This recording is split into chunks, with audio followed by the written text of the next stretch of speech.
Motor 600cc RR. So bigyan ko kayo ng ilang specification, no, para dito sa big bike na to. At yun nga, no, hindi natin na-cover yung pagpunta natin dito sa kasamaang palad yung ating headcam nag-malfunction. Yan, so dito na tayo nag-video. Yan, nandito tayo sa Kibyang. Ito yung gamit natin, no. So thank you very much muna sa Bristol Anabu sa pagpapa-test drive sa atin ng kanilang big bike. Alright, so let's go, reviewin na natin to. Quick review lang.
So ayan, kaharap natin yung QJ Motor RC 600RR. So ito ay merong, syempre may 600cc. So kung titignan nyo, naka liquid cool yan, 4 cylinder, naka 4 cylinder yan. Then naka 16 bulb. Syempre naka dual ABS tayo dyan, naka Brembo caliper tayo, inverted port. So dual disc yan. Kung mapapansin nyo, ayan, nakadalawang disc yan. Tapos dito parang may texture ng carbon lodi. Ayan, meron tayo rito. So kung titignan nyo yung motor, parang malaki, no? Pero pag din-drive nyo na yan, so sobrang gaang yan.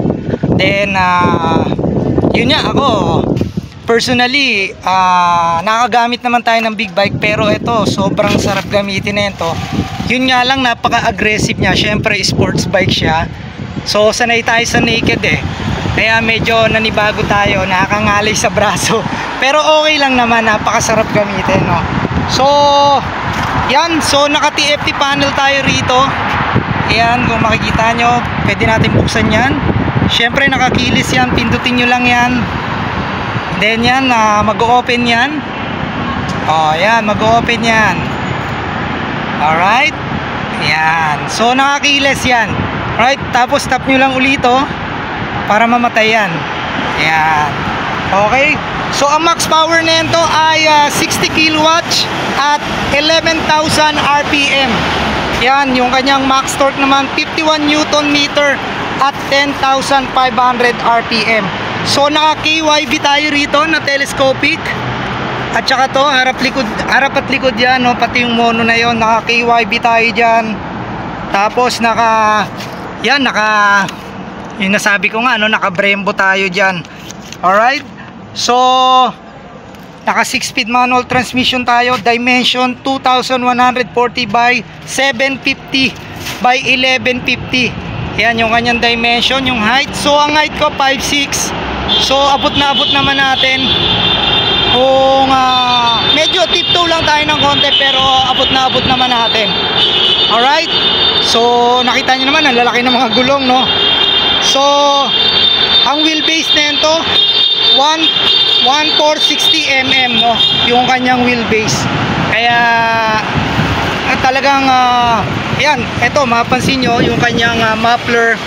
So naka QJ Motor na muffler yan, no? So hindi ka mabibitin sa takbuhan dito kahit sa traffic. Hindi ka gaanong kasi hindi naman siya totally talaga nakasubsub medyo naka-upright position din, pero sports bike kasi ito So ang size ng gulong sa harapan 120/70 by 17. Ayan. Tapos sa likuran, so check natin yung likuran. Syempre naka-tubeless yan parehas, gawa ng big bike yan Pwede pa namang di naka-tubeless yan, di ba? Lalaki ng mga gulong. Okay, pati itong kanyang sprocket. Ayan. So ito ay mula sa QJ. Ayan, under ng Bristol. Syempre ang distributor niyan ay Bristol. Ayan. So gusto ko lang mag-thank you ulit, no. Gusto ko lang ulit na magpasalamat, no, sa management ng Bristol Anabu. Ayan, shoutout kila Sir Mark, yan, kila Sir Eric, kay Ma'am Blanca, kay Ma'am Eliza, at saka yung kanilang bagong mechanic doon, no. Yan, so shoutout sa kanila lahat. Maraming salamat sa tiwala lagi na binibigay nila sa atin at saka sa ating suporta sa ating YouTube channel. Alright, so etong unit na to ay demo unit. Yan, so pinasubukan sa atin at yun, matagal na kasi natin tong tinitignan doon sa branch. Saktong-sakto naman may demo unit. Yan, kung makikita nyo dito naman, yan, naka LED projector to. Yan, naka projector. Yan, so naka LED. Ang laki ng kanyang telescopic fork. So ayan yung forma nya, QJ Motor RC 600RR. So ang presyo nito ay 400. Yan, 468,000 pesos. Alright. So yun guys, no, ang size ng gulong sa ulian 180, 55, 17 ang size ng gulong sa ulian, no, kaya sobrang lapad niyan. Then meron tayo ritong bigat na 225 kg. Yan, medyo magaang naman siya, hindi naman ganun kabigat lalo na pag tumatakbo, no. Then dito meron ditong ilang mga, yan, may hazard tayo rito, may kill switch tayo rito, then may charger tayo rito. Yan, tapos ito yung ignition nya kasi nga keyless siya. Then dito yung mga high and low nya. Then dito mapapansin nyo, merong adjustable yung kanyang brake lever. Yan, kabila nya may adjustable yung kanyang brake lever. Alright, then ito yung kanyang side mirror, napakatibay naman. Alright. Alright guys, no, so nandito pa rin tayo sa Kibiang Tunnel.